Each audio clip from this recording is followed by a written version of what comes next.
Welcome to the Glytamins audio presentation. In the next 20 minutes, you will learn what gallstones are, what kinds of problems they can cause, and what you can do to get rid of them. Gallstones are nothing more than coagulated bile. Bile is the green alkaline liquid produced by the liver, which, among other things, helps us digest our food. The liver produces about a liter of bile a day and stores it in a muscular sac called the gallbladder.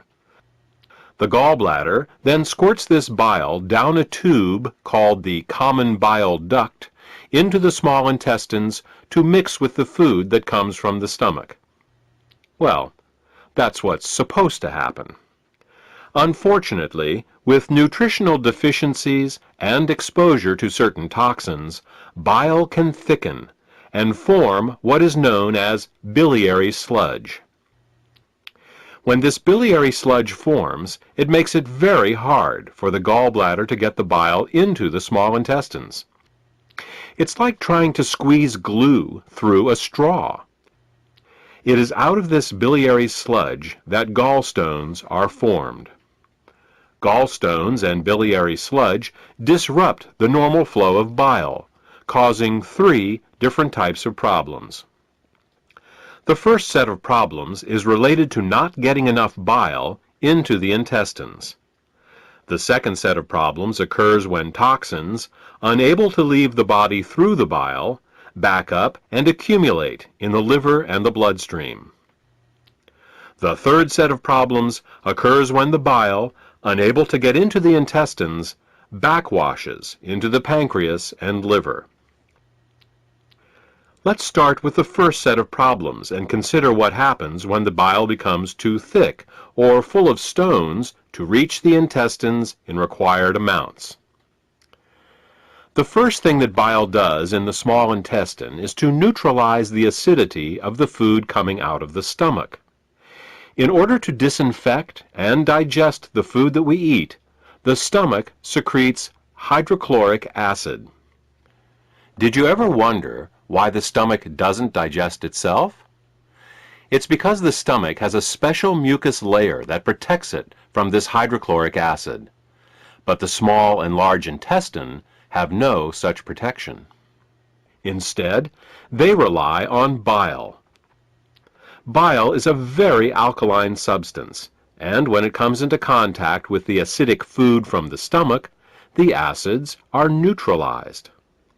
If bile can't get into the small intestine in required amounts due to biliary sludge and gallstones, then stomach acids in the food are never fully neutralized. They can cause acid burns along the entire length of the small and large intestines, all 30+ feet of them. We experience this as indigestion, heartburn, ulcers, and all manner of digestive complaints.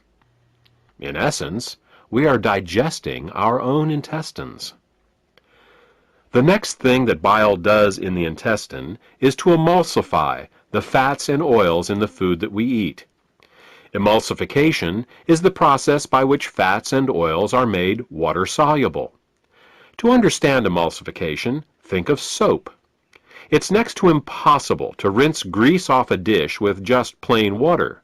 But if you put a drop of soap on the dish, the grease washes right off. That's because soap is an emulsifier. It's what allows fats and oils to mix with water.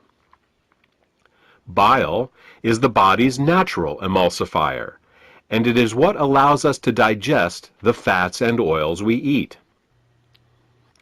Without this emulsification process, essential fats, oils, and all the fat-soluble vitamins we eat become very difficult to absorb. Without adequate bile in the intestines, a person can end up suffering from malnutrition, regardless of the quality and/or quantity of the food that they eat. If eating fats and oils gives you indigestion, or if you have difficulty with food absorption, it could be due to biliary sludge or gallstones. The next thing that bile does in the intestines is to stimulate Peristalsis. Peristalsis is the rhythmic, wave-like motion of the intestinal muscles that moves the food through our digestive tract. If you don't get enough bile into your intestines, you're bound to be constipated, no matter how much fiber you eat. Some people have the misfortune of experiencing alternating constipation and diarrhea.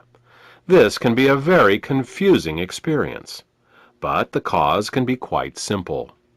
Without sufficient bile, the hydrochloric acid-rich, partially digested food just sits in the intestines with no peristalsis. Thus, a person becomes constipated, but at the same time his or her intestines are being burned.